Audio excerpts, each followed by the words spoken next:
You must have heard this somewhere from someone that when you go to doctors or lawyers, you don't ask them what's right and wrong. Similarly, you should not be skeptical about the architect's decision. And then every architect in the room affirms this Masiha type thought, and everyone is like, bro, this is revolutionary, this is the next big thing. And at that same time, I feel like this is the dumbest thing to say as an architect.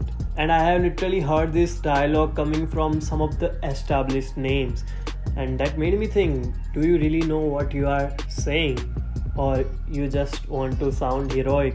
Let's understand why this is a dumb metaphor and comparison to make, and what is a good alternate. When I go to doctors or lawyers, there are high chances that I literally have zero knowledge about what's happening. Most probably because I can't see it physically.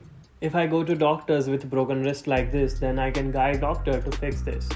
But if I am having fever and that sort of thing, which can't be seen, only felt inside, then I have to listen to expert who probably knows more than me, whose solution is in some sort of fields which I don't know what is made of and how it will work. So major problem and solutions are unknown to me. I don't know in details, whereas when clients goes to architect, they probably know what their problems are and how they want to fix them. Surely it will be vague, but certain image or vision is there. And when architects provide solutions, which is in form of image, client can deny or accept the solution, unlike doctor's bill. This is the subtle difference of known and unknown, which makes metaphor of doctors and lawyers to compare with architects dumb.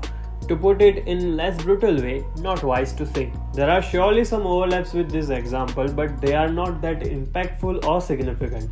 Instead, which example is good enough to describe architect's profession is of a chef. Now one can feel that this is denigration of field, but hear me out. When you are served food and you consume it, you can judge it right away whether it's good or bad. You probably don't know how it was made, what ingredients were used, but you can form a judgment because you are consuming food for a very long time. Similarly, you are consuming architecture for a very long time. They might don't know what is wrong with the solution you provided, but they definitely can form a good judgment. That's why they all have a great right to be skeptical about architects' decision. And it won't be wise to discard their judgments. After all, they are the ones who is going to marry your product.